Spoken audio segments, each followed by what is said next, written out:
The insurance papers were spread across Richard's desk like evidence at a crime scene, and in a way, that's exactly what they were. Except I was supposed to be the victim, not the detective finding them. $2 million. That's what my life was worth to him, apparently, though he'd spent the last 6 months telling me I was worthless, documenting every tear, every moment of what he called my mental breakdown, building his case like the meticulous man I'd fallen in love with 23 years ago. I'd come home early from what Richard believed was another failed job interview, another rejection in my supposed desperate search for work after being laid off from my accounting position. The front door had been left unlocked, Richard's car gone, probably at his mother's house again, discussing my deteriorating condition with the woman who'd never thought I was good enough for her precious son. The house felt different when he wasn't there, like I could breathe properly for the first time in months, like the air itself wasn't poisoned with his constant observations about my behavior, my mood, my apparent inability to function as a normal human being. The study door was ajar, and I could see papers scattered across his mahogany desk, the one he'd inherited from his father along with the law practice and the conviction that he was smarter than everyone else in the room. Richard was meticulous about his paperwork, obsessively organized, which is why seeing documents spread across his desk instead of filed away in their proper folders made me pause. My hands were shaking. Not from the depression he'd been documenting, but from the adrenaline that came with recognizing something was very, very wrong. You have to understand, I'd been living this double life for 8 months, playing the role of Bridget Chambers, broken housewife, while actually being Agent Bridget Chambers, FBI Financial Crimes Division. The Bureau had placed me undercover to investigate a sophisticated insurance fraud ring that targeted vulnerable women, and the irony of discovering my own husband was part of that exact network would have been laughable if it weren't so terrifying.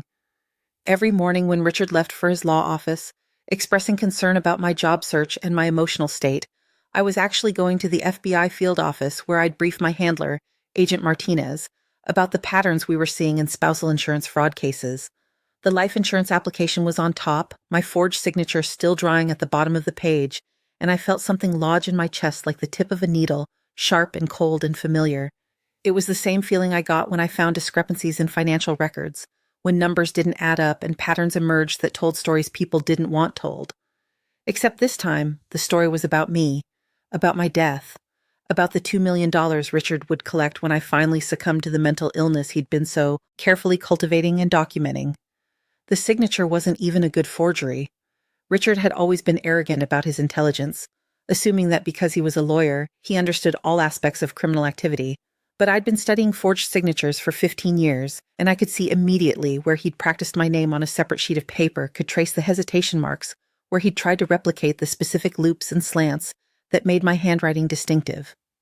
What he didn't know was that the FBI had been tracking this particular insurance company for months, that we'd identified them as a key player in fraudulent policies targeting women whose husbands had suddenly become concerned about their mental health. I photographed every page with the camera I'd been using for the past 8 months, not for job interviews like Richard believed, but for federal evidence collection. The medical records he'd compiled painted a picture of a woman in severe psychological distress.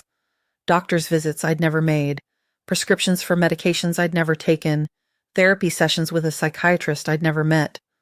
Richard had been busy during those months when he thought I was job hunting, building a comprehensive file that would support his claim that I was mentally unstable, possibly suicidal, definitely a woman whose unexpected death wouldn't surprise anyone who knew about her struggles. Dr. Patricia Henley's reports were particularly detailed, describing months of therapy sessions where I'd supposedly discussed my feelings of worthlessness, my inability to find employment, my growing sense that my family would be better off without me. The woman had never met me, but she'd crafted a psychological profile so convincing that it made me wonder how many other women had died based on her fictional diagnoses. Each session note built on the previous one, creating a narrative arc that led inevitably towards suicide, complete with dates and times that Richard had provided, conversations he claimed to have witnessed, behaviors he documented with the thoroughness of someone building a legal case. Because that's exactly what he was doing.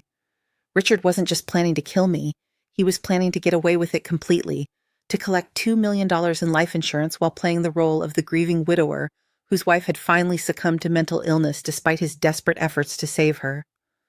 The paper trail he'd created would satisfy investigators, insurance adjusters, and anyone else who might question whether a healthy 54-year-old woman had really taken her own life. But Richard had made one crucial mistake in his planning. He'd underestimated exactly who he'd married. While he saw a depressed, unemployed woman whose self-worth had been systematically destroyed, I was actually a federal agent with 20 years of experience tracing financial crimes and the resources of the United States government behind me. Every document he created, every fake medical record, every forged signature was being photographed and uploaded to a secure FBI database where my partner, Agent Martinez, was building a case that would eventually take down not just Richard, but the entire network of lawyers, doctors, and insurance professionals who made this type of fraud possible. The scope of the conspiracy was breathtaking. Richard had connections throughout the legal and medical community, law school classmates who'd become insurance adjusters, colleagues who'd married doctors willing to create fictional medical histories, a network of professionals who'd found a way to monetize murder by making it look like suicide. The FBI had been tracking unusual patterns in life insurance claims for 2 years, noting the statistical impossibility of so many middle-aged women suddenly developing suicidal depression just months after their husbands increased their life insurance coverage. I'd known something was wrong when he started suggesting I see someone about my mood swings, when he began documenting every time I seemed sad or frustrated or anything other than perfectly cheerful. At first, I thought he was genuinely concerned, the way a loving husband should be when his wife loses her job and struggles to find new work. But then the suggestions became more insistent, the documentation more detailed, and I started recognizing the pattern from the cases I worked, the systematic isolation, the gaslighting, the careful construction of a narrative that would make my death seem not just possible, but inevitable. Richard didn't know that I'd been documenting him right back, photographing his notes about my behavior, recording our conversations when he thought I was too unstable to remember them clearly. He didn't know that every piece of evidence he was building against me was actually evidence I was building against him, that my FBI training had taught me to recognize exactly what he was doing, even as he was doing it. The psychological manipulation had been subtle at first. Richard would make casual comments about my inability to find work, suggesting that maybe I was self-sabotaging because I didn't really want to be employed, that perhaps my subconscious was enjoying the freedom of not having responsibilities.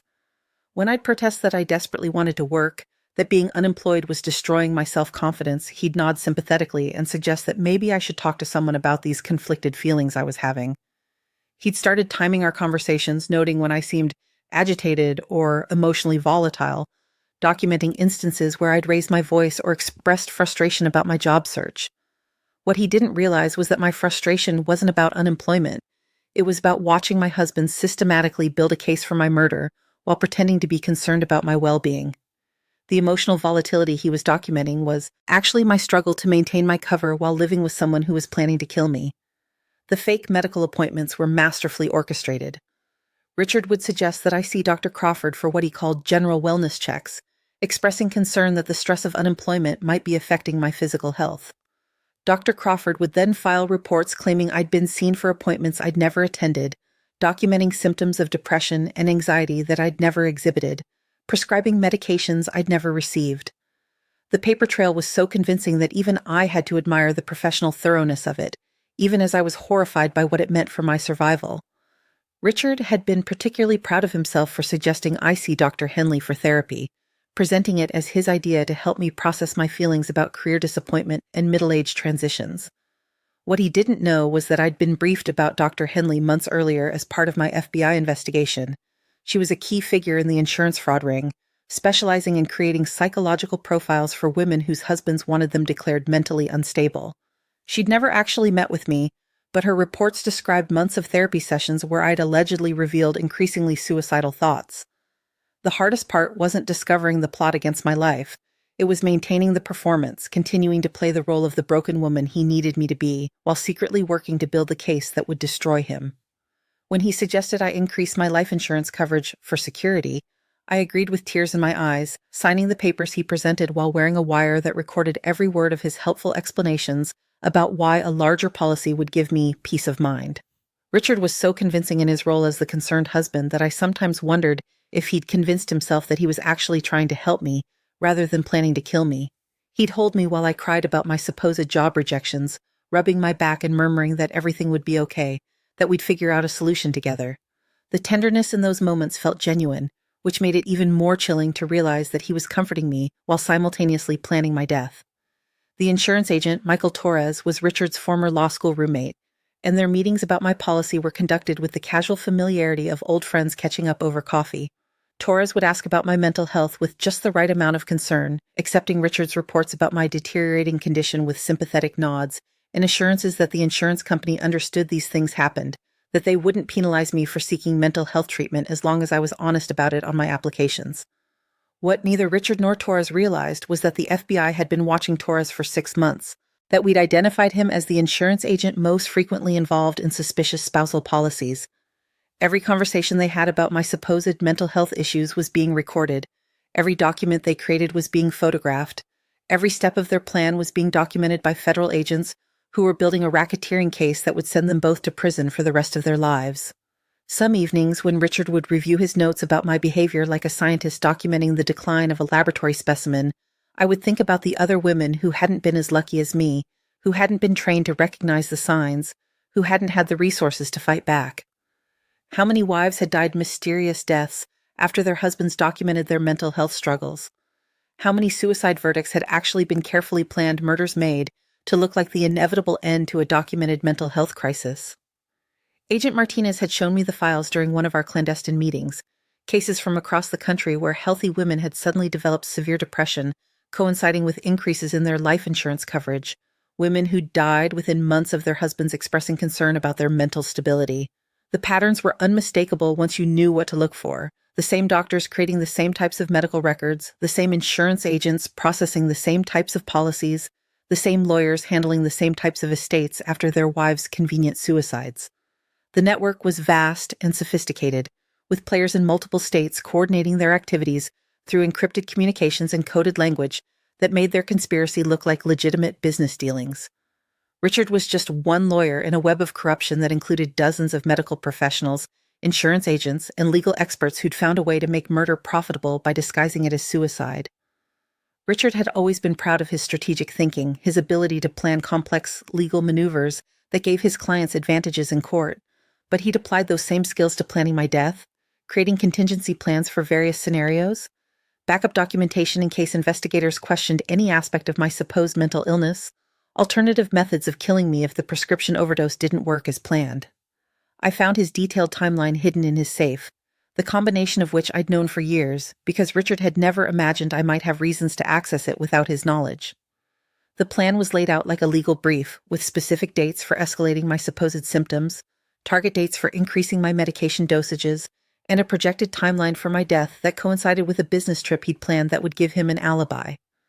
The psychological profiles he'd commissioned weren't just from Dr. Henley. Richard had consulted with 3 different mental health professionals, creating a comprehensive picture of my supposed deteriorating condition that would satisfy even the most skeptical investigator.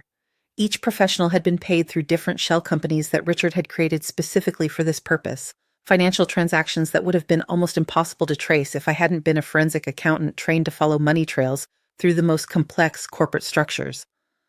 Richard's mother, Eleanor, had been actively involved in the conspiracy from the beginning, providing corroboration for his claims about my mental state and offering to testify about concerning behaviors she'd supposedly witnessed during family visits.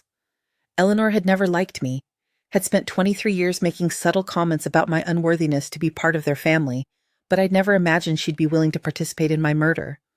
Her statements to Dr. Henley described a daughter-in-law who'd become increasingly unstable, who'd made inappropriate comments about feeling like a burden, who'd seemed disconnected from reality during recent family gatherings. What Eleanor didn't know was that every conversation she'd had with Richard about my supposed mental illness had been recorded by FBI surveillance equipment, that her willingness to lie about my behavior was being documented as part of a conspiracy charge that would send her to federal prison along with her son. The Bureau had been monitoring Richard's phone calls for months, and Eleanor's enthusiastic participation in planning my psychological destruction was captured in recordings that would be played for a jury. The night Richard decided to escalate his timeline was the night I'd been waiting for. He'd been growing impatient with my stubborn refusal to actually become suicidal, frustrated that despite months of psychological manipulation and systematic isolation, I remained inconveniently alive and functional. The FBI psychological profile of Richard that we'd been developing suggested that he was a narcissist who couldn't tolerate failure, and my continued survival was beginning to feel like a personal insult to his intelligence and planning abilities. So he decided to help me along, slipping what he thought was a lethal dose of sleeping pills into the tea he made me every evening, The same tea he'd been adding smaller amounts of medication to for weeks, building up what would look like a tolerance that explained why I needed so many pills to finally find peace. Richard had calculated the dosage carefully, consulting with Dr. Crawford about what amount would be fatal, but not immediately obvious. What combination of medications would create the perfect storm of organ failure that would look like an accidental overdose by someone whose judgment had been impaired by severe depression? Except I'd switched the pills weeks earlier, replacing his cache of stolen prescription medications with harmless sugar, pills that looked identical but would do nothing more than make me sleepy. The FBI had provided the decoy medications, perfect replicas that would fool Richard while protecting me from his murder attempts. Every night when he thought he was slowly poisoning me, building up my tolerance to the medications that would eventually kill me, I was actually just getting a mild dose of glucose that had no effect on my health whatsoever. I drank the tea gratefully, playing my role perfectly, thanking him for being so patient with my illness, for standing by me when so many husbands would have given up on a wife who'd become such a burden. Richard would hold my hand while I pretended to drift off to sleep, and I could see the anticipation in his eyes, the excitement of a man who thought he was finally approaching the finish line of a plan that had consumed his life for months. What Richard didn't know was that every cup of tea, every pill he'd slipped into my drink, every attempt to drug me was being recorded by microscopic cameras the FBI had installed throughout our house while he was at work, and I was supposedly at job interviews. The evidence against him was overwhelming, but Agent Martinez wanted to catch him in the act of attempted murder, to have irrefutable proof that he was actively trying to kill me rather than just planning to kill me. I waited until he'd gone to bed, waited until I heard his breathing settle into the deep rhythm that meant he was truly asleep, before I called Agent Martinez and told her it was time. The arrest would happen at dawn, coordinated with raids on the offices of Dr. Patricia Henley, the psychiatrist who'd diagnosed me without meeting me, Dr. James Crawford, who'd created months of fake medical records documenting my deteriorating mental health, insurance agent Michael Torres, who'd processed my fraudulent policy, and Eleanor Chambers, who'd provided false testimony about my mental state. But first, I had something I needed to do. I went back to Richard's study, back to the desk where he'd left the insurance papers that started this whole revelation, and I spread out documents of my own. 20 years of commendations from the FBI, certificates from training programs in financial fraud investigation, photographs of me receiving awards for cases that had put dozens of insurance fraudsters in federal prison. The irony was perfect. Richard had spent months creating a paper trail that proved I was mentally unstable and suicidal, while I'd spent the same months creating a paper trail that proved he was a criminal mastermind planning to commit murder for financial gain. His documentation showed a broken woman descending into madness. Mine showed a federal agent methodically building a case that would destroy an entire criminal network. In the center of it all, I placed my badge and my official identification, the credentials that proved I wasn't the broken, unemployable woman he'd been manipulating for months, but a federal agent who'd been building a case against him that would send him to prison for the rest of his life. Underneath the badge, I left a note in my own handwriting, not the shaky, uncertain scrawl he'd been documenting, but my real penmanship, strong and clear and completely sane. Richard, I wrote, by the time you read this, federal agents will be at the door with a warrant for your arrest on charges of insurance fraud, conspiracy to commit murder, and violation of federal racketeering laws. The woman you thought you were slowly driving insane is actually the FBI agent who's been investigating cases exactly like yours for the past 8 months. Every document you created, every fake medical record, every forged signature has been photographed and cataloged as evidence. The psychiatrist who diagnosed me, the doctor who created my medical records, the insurance agent who helped you design this scheme, and your mother who provided false testimony are all being arrested this morning. You're going to federal prison and I'm going back to work. I hope the $2 million was worth it because it's going to cost you everything you have and the rest of your life. I never was mentally ill, Richard, but you are. And now everyone will know it. The sun was just starting to rise when I heard the cars pull into our driveway, multiple vehicles with the quiet efficiency that meant federal agents were preparing for an arrest.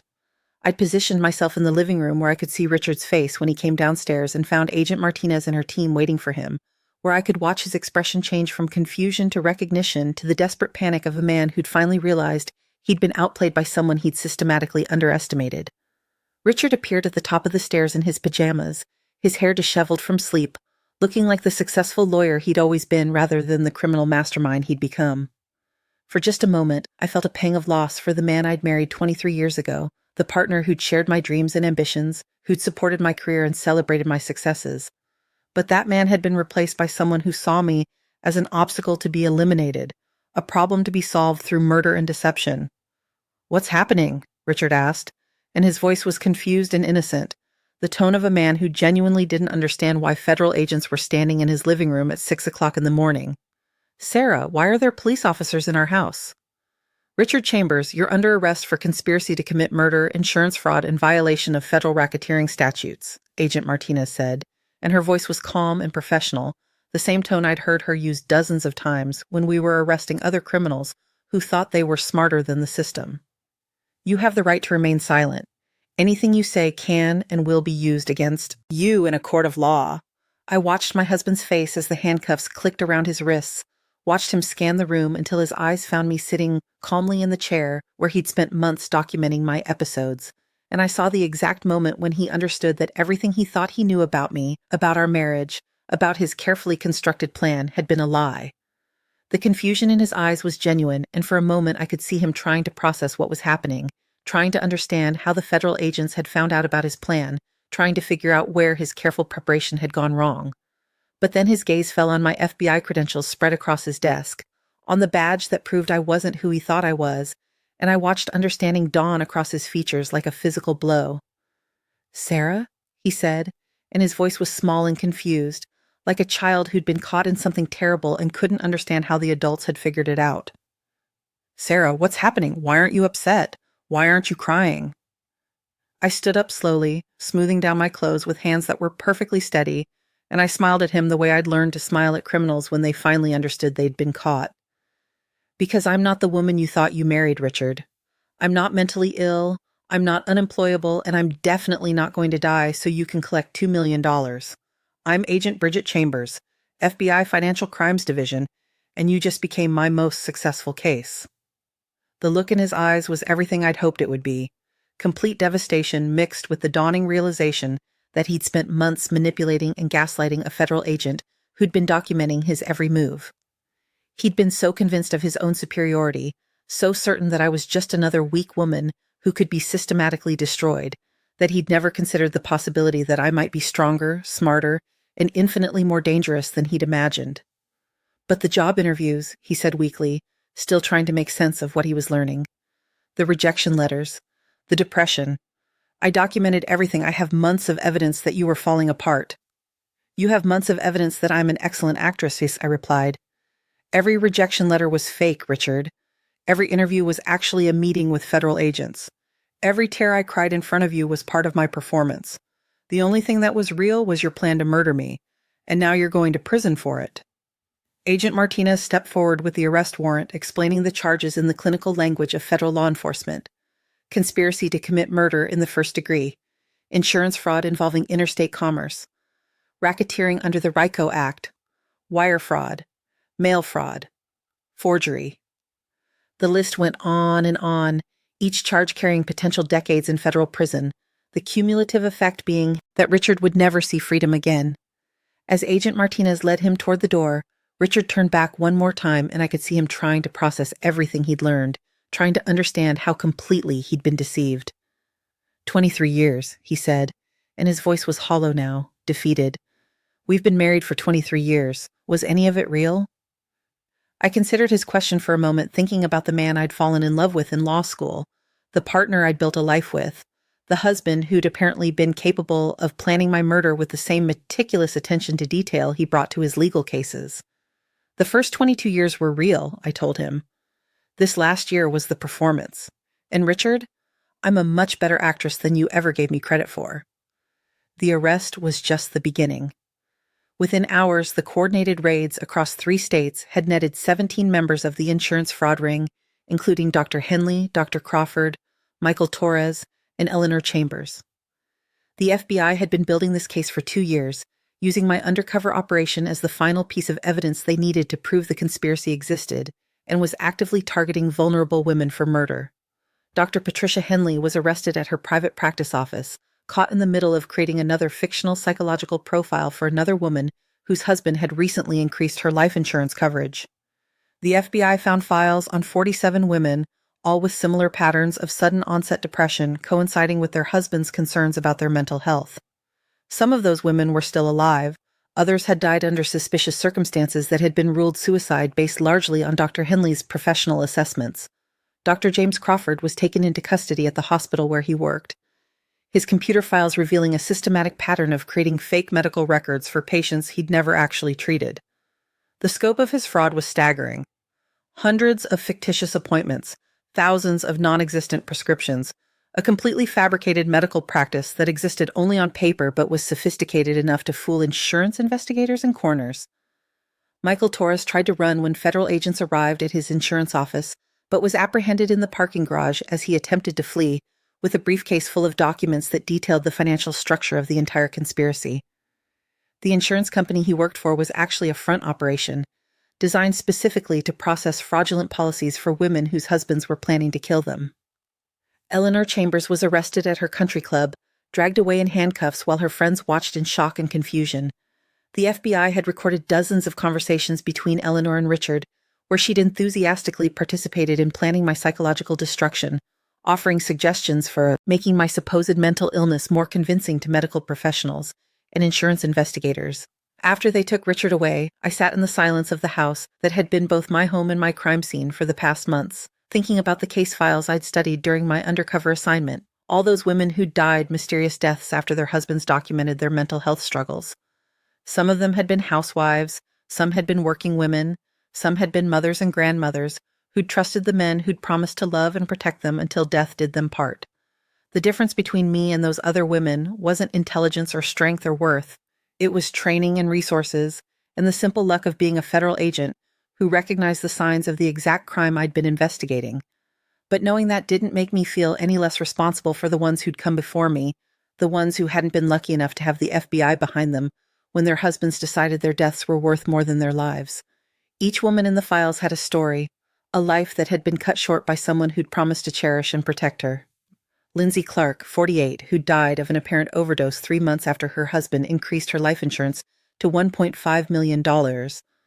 Lisa Rodriguez, 52, found dead in her garage of carbon monoxide poisoning just weeks after her husband had documented her deteriorating mental health in detailed notes he'd shared with Dr. Henley. Jennifer Walsh, 45, who'd supposedly jumped from a bridge after months of therapy with Dr. Henley for depression that her family and friends insisted she'd never exhibited. The pattern was always the same: a healthy woman who suddenly developed severe mental illness according to her husband's documentation, received treatment from medical professionals who were part of the conspiracy, and died within months of her life insurance being increased to substantial amounts. The financial investigation revealed that the conspiracy had been operating for at least 5 years, generating over $30 million in fraudulent insurance payouts. The money was laundered through a complex network of shell companies and offshore accounts, distributed among the participants according to a predetermined formula that gave the largest shares to the husbands who actually committed the murders and smaller percentages to the medical professionals and insurance agents who provided supporting documentation. Richard's share from my planned death would have been $1.4 million after paying the other participants their percentages, money he'd already begun spending in his mind based on financial planning documents I found in his files. He'd researched vacation properties, expensive cars, investment opportunities that would have been funded by my murder, treating my death as a financial windfall rather than the loss of a human life he'd supposedly loved. The psychological evaluation that the FBI conducted on Richard after his arrest painted a picture of a narcissistic sociopath who'd become addicted to the intellectual challenge of planning the perfect crime. The psychologist noted that Richard showed no remorse for planning my murder, only frustration that his plan had been discovered and thwarted. He genuinely believed he was smarter than everyone around him, including the federal agents who'd been investigating him for months. During his interrogation, Richard actually tried to negotiate a plea deal by offering information about other participants in the conspiracy, apparently believing he could trade his knowledge for a reduced sentence. What he didn't realize was that the FBI already had complete information about the entire network, gathered through months of surveillance and my undercover operation. His attempts to cooperate only served to further incriminate him by demonstrating his detailed knowledge of the criminal enterprise. The trial lasted 6 weeks, with prosecutors presenting overwhelming evidence of Richard's guilt collected through my undercover operation. The jury heard recordings of him discussing my supposed mental illness with his co-conspirators, saw photographs of the fake medical records he'd helped create, and listened to testimony from FBI agents about the sophisticated nature of the conspiracy he'd helped orchestrate. Richard's defense attorney tried to argue that his client had been genuinely concerned about my mental health and had been manipulated by the other conspiracy members into believing that insurance fraud was a legitimate way to provide financial security for mentally ill family members. But the evidence against him was too overwhelming, the documentation of his active participation too comprehensive, for this defense to be credible. The most damaging evidence was Richard's own detailed planning documents, which showed that he'd been researching methods of murdering me for months before he'd ever contacted Dr. Henley or Dr. Crawford. His computer files revealed searches for untraceable poisons, studies of suicide statistics, research into how insurance investigations were conducted. This wasn't a man who had been manipulated into insurance fraud. This was a man who'd planned every aspect of my murder with careful, methodical precision. Eleanor's testimony was particularly devastating to Richard's case. Faced with overwhelming evidence of her own participation in the conspiracy, she'd agreed to cooperate with prosecutors in exchange for a reduced sentence. Her description of Richard's excitement about his plan, his confidence that he could manipulate me into actually becoming suicidal, his detailed explanations of how he intended to kill me, painted a picture of a man who saw murder as an intellectual exercise rather than a moral abomination. Richard pled guilty to all charges rather than face a trial where the evidence would be presented in public, where everyone would see exactly how methodically he'd planned to murder the wife who'd trusted him for over 2 decades. The insurance fraud ring he'd been part of was dismantled, with 17 people arrested in coordinated raids across 3 states. Dr. Henley lost her medical license and received 15 years in federal prison. Dr. Crawford received 20 years. Michael Torres got 25 years. Eleanor received 10 years as part of her cooperation agreement. Richard received life without parole, and the judge who sentenced him made a point of noting that his crime was made particularly heinous by the fact that he'd spent months psychologically torturing his victim before attempting to kill her. The judge observed that Richard had shown no remorse for his actions, no understanding of the human cost of his crimes, no recognition that he'd betrayed the most fundamental trust that exists between married partners. I went back to work the Monday after his sentencing, back to investigating financial crimes and insurance fraud, back to building cases against people who thought they could steal and manipulate and destroy other people's lives for profit. But now I had a new specialty, a particular expertise in spousal insurance fraud that made me the FBI's go-to agent for cases involving husbands who suddenly developed concerns about their wives' mental health around the same time they increased their life insurance coverage. The case had national implications, leading to new protocols for insurance companies to flag suspicious patterns in spousal policies and new training for medical professionals to recognize the signs of fabricated mental health documentation.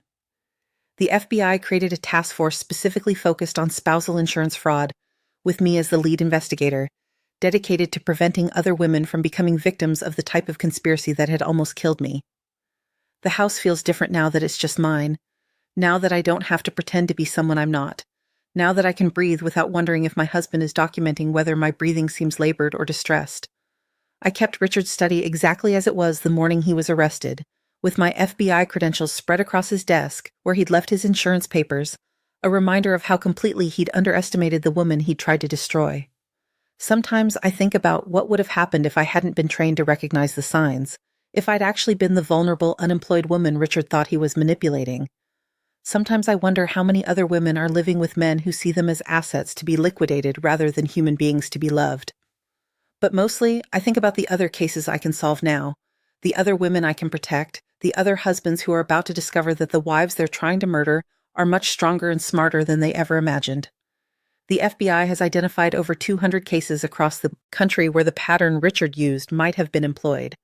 Healthy women who suddenly developed severe mental illness according to their husband's documentation, received treatment from suspicious medical professionals, and died under circumstances that were ruled suicide but might have actually been murder.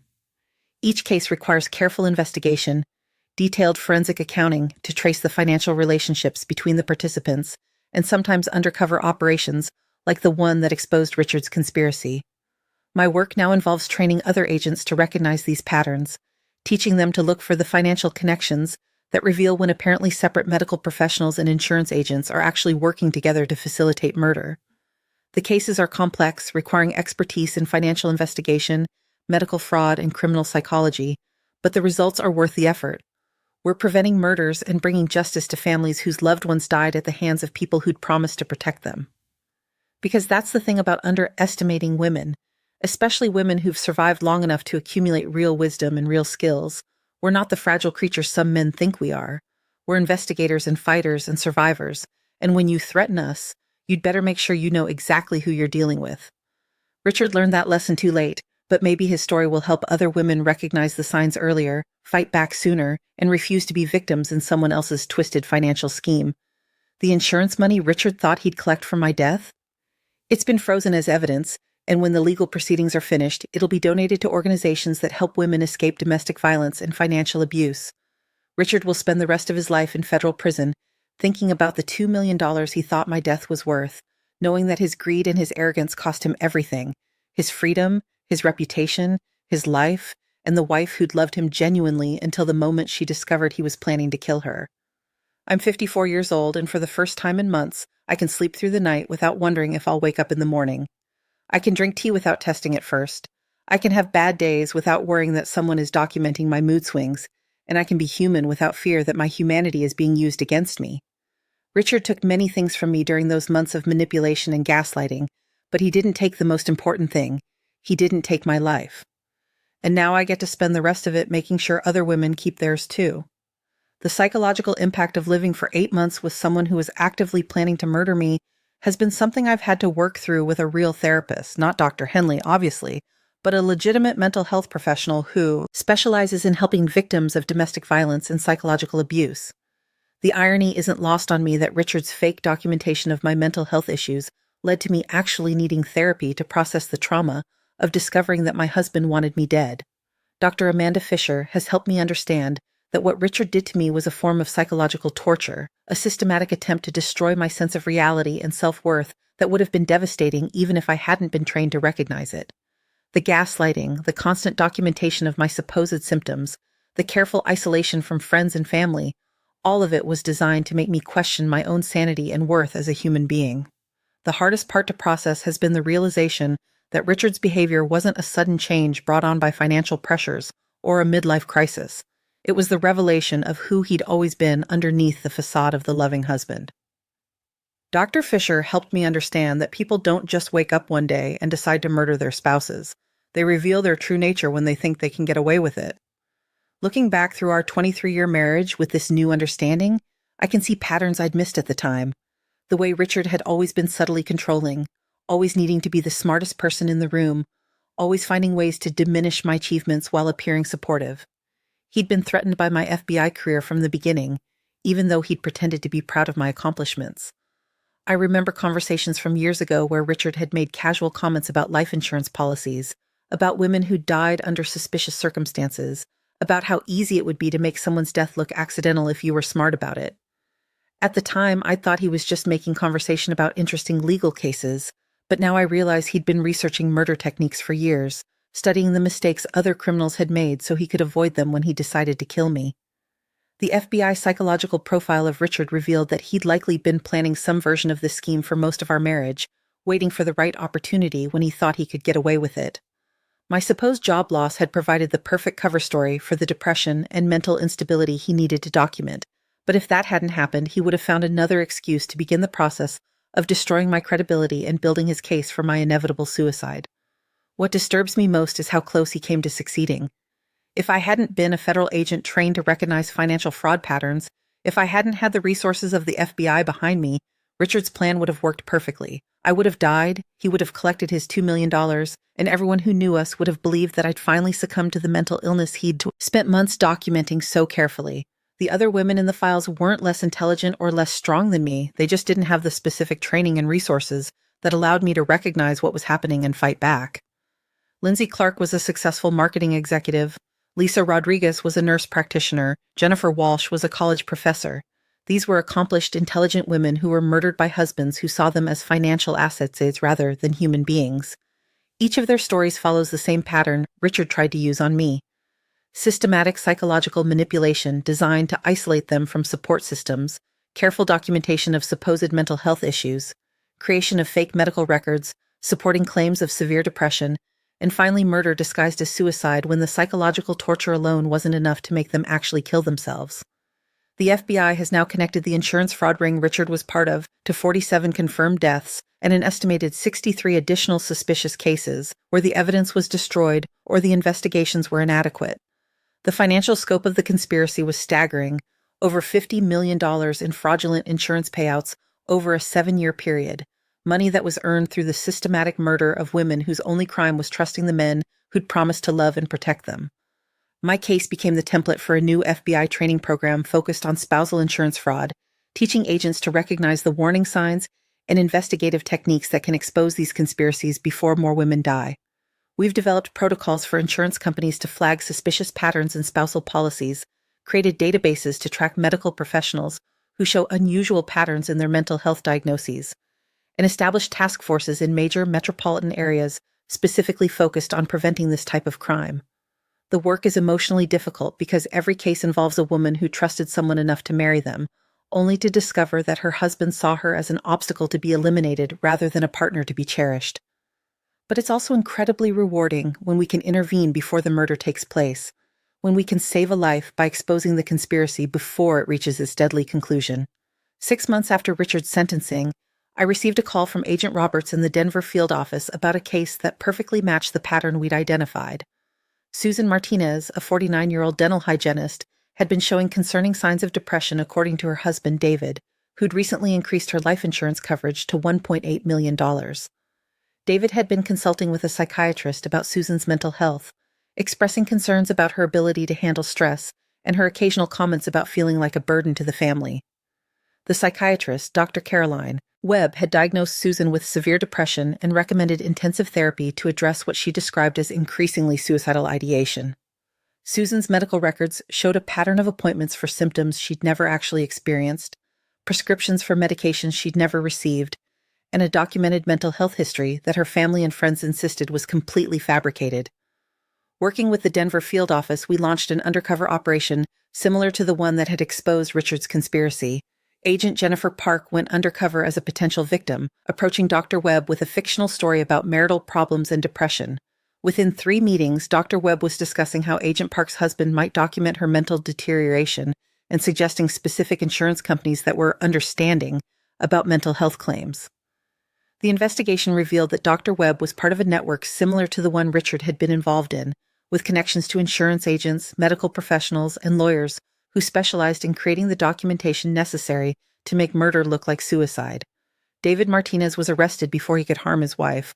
Dr. Webb lost her medical license and received 20 years in federal prison, and Susan Martinez is alive today because we recognize the pattern in time. That's the work I do now, preventing other women from becoming victims of the type of conspiracy that almost killed me, using the knowledge I gained from being targeted by Richard to protect others who might not recognize the signs in time. It's demanding work that requires constant vigilance and careful investigation, but every life we save makes it worthwhile. The FBI gave me a commendation for the undercover work that led to Richard's arrest and the dismantling of the insurance fraud ring. At the ceremony, Director Matthews said that my case had prevented an estimated 47 potential murders and saved insurance companies over $30 million in fraudulent claims. But the statistic that mattered most to me was simpler. One woman who refused to die when her husband decided she was worth more dead than alive.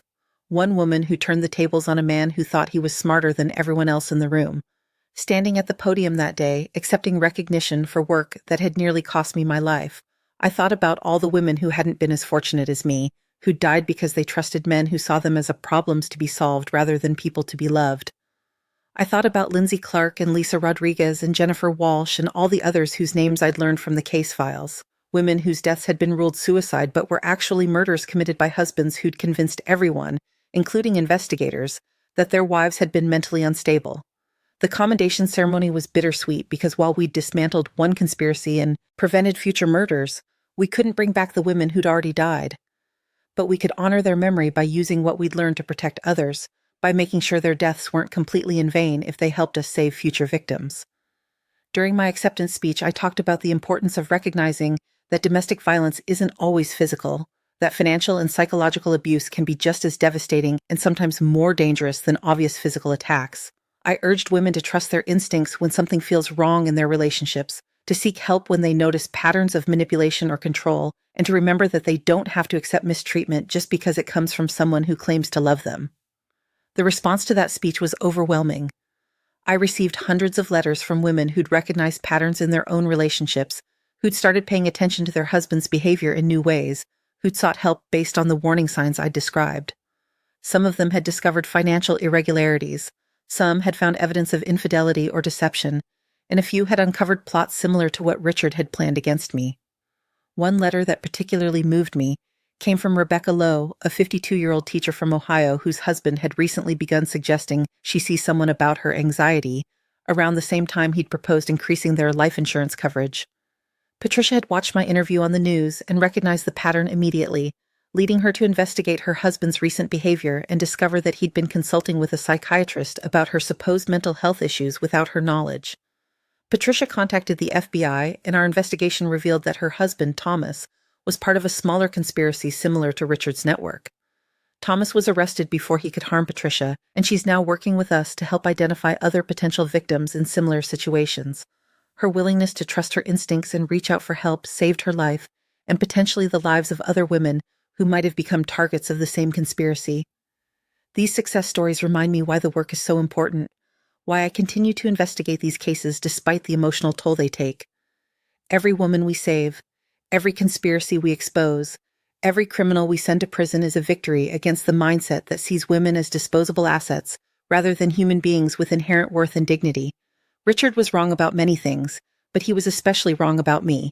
I wasn't mentally ill, I wasn't unemployable, and I definitely wasn't the kind of woman who would conveniently disappear when my life became inconvenient for someone else.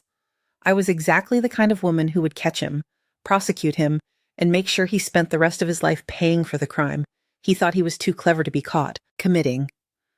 The house where Richard and I lived for 15 years is empty now, listed for sale with a real estate agent who understands why I can't continue living in a place where someone planned my murder. I've moved to a smaller place closer to the FBI field office, a space that's entirely mine, where I don't have to remember conversations about my supposed mental illness or wonder which rooms Richard used to plan my death. But I kept his study furniture, including the mahogany desk where I found the insurance papers that revealed his conspiracy. It's in my new home office now, where I work on cases involving other women whose husbands have decided they're worth more dead than alive. The desk serves as a reminder of how important it is to pay attention to patterns, to trust your instincts when something feels wrong, and to never underestimate what people are capable of when they think they can get away with it. Sometimes, when I'm working late on a particularly difficult case, I'll look at that desk and remember the afternoon I found Richard's insurance papers spread across its surface like evidence at a crime scene. I remember the shock of discovering that my husband had been planning to kill me, the fear of realizing how close he'd come to succeeding, and the determination that grew out of understanding that I had the skills and resources to fight back. That determination drives me now in ways that nothing else ever has. Every case I work, every conspiracy I expose, every life I help save, is connected to that moment when I realized that Richard saw me as a problem to be eliminated rather than a person to be loved. The betrayal was devastating, but it also revealed strengths I didn't know I had, capabilities I'd never been forced to use, and a sense of purpose that's given new meaning to my work and my life. I'm 54 years old, and I've learned that survival isn't just about staying alive. It's about refusing to let someone else's evil diminish your capacity for good, refusing to let their cruelty make you cynical about love and trust, refusing to let their attempt to destroy you prevent you from using your experience to help others. Richard tried to kill me, but instead he made me stronger, smarter, and more determined to make sure other women don't become victims of the kind of conspiracy that almost claimed my life.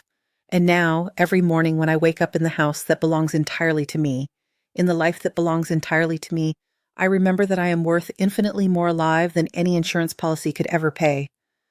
Richard learned that lesson too late to save himself, but maybe other women will learn it in time to save themselves. Because we're worth more than the men who would use us, manipulate us, and eventually try to destroy us could ever understand. We're worth everything we choose to make of our lives, and we're worth fighting for, especially when we have to fight against the people who promise to love us. FBI has assigned me to head a new task force specifically focused on spousal insurance fraud, a recognition that this type of crime is more widespread than anyone had previously understood. We're working with insurance companies to develop better screening protocols, training medical professionals to recognize fake mental health documentation, and creating databases to track suspicious patterns in spousal death claims across multiple jurisdictions. The work is challenging because the criminals are sophisticated, often highly educated professionals who understand how to manipulate legal and medical systems to their advantage. But they all share a fatal flaw. They underestimate their victims, assuming that women can be systematically destroyed without fighting back. That assumption is what allows us to catch them, what gives us the advantage we need to build cases that will put them in prison for the rest of their lives. Richard's case established precedents that make it easier to prosecute similar conspiracies, created legal frameworks that recognize spousal insurance fraud as a form of domestic violence, and provided law enforcement with tools to identify and investigate these crimes before they result in murder. His conviction sent a message to other potential criminals that this type of conspiracy will be investigated thoroughly, prosecuted vigorously, and punished severely. But beyond the legal and investigative implications, Richard's case also demonstrated something important about the resilience of women who refuse to be victims. I survived because I had training and resources that most women don't have, but I also survived because I refused to accept Richard's version of who I was, refused to internalize his attempts to convince me that I was worthless and mentally unstable, refused to let his manipulation destroy my sense of self-worth and reality. That refusal to accept someone else's diminished version of who you are is something every woman has access to, regardless of their training or resources. It's the foundation of survival, the basis for fighting back, the starting point for refusing to be victimized by people who see you as less than human. Richard's greatest mistake wasn't underestimating my professional skills. It was underestimating my fundamental unwillingness to disappear quietly when my existence became inconvenient for him. I tell that story now to women who contact the FBI about suspicious behavior from their husbands, women who've recognized patterns that remind them of what Richard did to me.